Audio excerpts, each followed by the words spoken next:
Et nous restons à Bamako où les ministres des Affaires étrangères de la Confédération AES étaient également en conclave. Une rencontre marquant l'an 1 de l'AES qui a permis d'examiner plusieurs propositions d'actions et mesures entrant dans le cadre de l'opérationnalisation de la Confédération. Le compte-rendu de la cérémonie d'ouverture avec Idrissa Traoré et Salimata Dao. Ce 16 septembre 2024, jour de célébration pour les peuples du Sahel.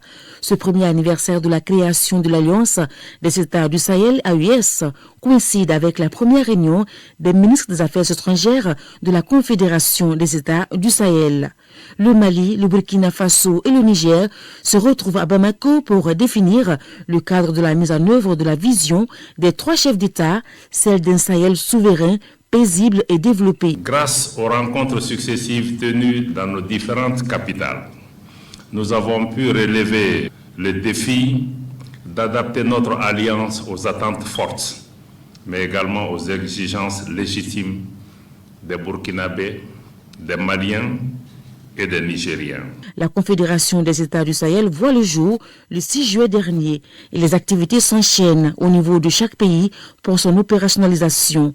Cette première rencontre des ministres des Affaires étrangères va dessiner le tableau du volet diplomatique de ce nouveau cadre d'intégration sous-régionale. Notre rencontre de ce jour nous offre surtout l'occasion de traduire en actes la vision de nos trois chefs d'État dont la priorité est de créer les conditions nécessaires au bien-être de leur population. Cela passe nécessairement par une diplomatie active et efficace dont nous devons définir les contours et les actions prioritaires au niveau confédéral en vue d'atteindre les résultats escomptés. Cette session consacrée à la diplomatie souligne les avancées déjà capitalisées sur les deux autres volets. Il s'agit du volet défense-sécurité et du volet développement.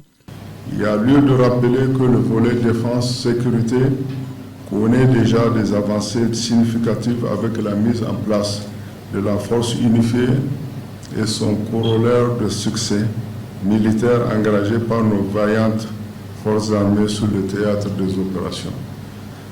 Concernant le volet développement, les efforts louables sont consentis en vue de mettre en place le dispositif économique, financier nécessaire au financement du développement et à l'investissement productif dans l'espace AES. La Confédération des États du Sahel fait face à des défis géopolitiques qui ne pourront l'empêcher de prendre son envol. Assurance donnée par le chef de la diplomatie malienne, Abdoulaye Diop. La vision claire est partagée par les présidents Traoré, Goïta et Tchani ne souffre d'aucune ambiguïté. Cette vision remet les intérêts de nos États et les besoins de nos populations, seul critère pertinent, au centre de toutes nos décisions, mais également au cœur de toutes nos actions.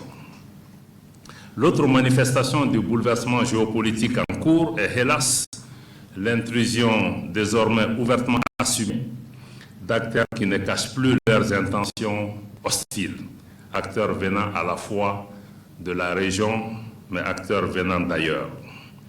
Les aveux de l'Ukraine à cet égard, ou plutôt les propos par lesquels l'Ukraine revendique fièrement son soutien aux groupes armés terroristes opérant au Sahel, ne devraient laisser indifférent aucun État, aucune organisation internationale ou régionale.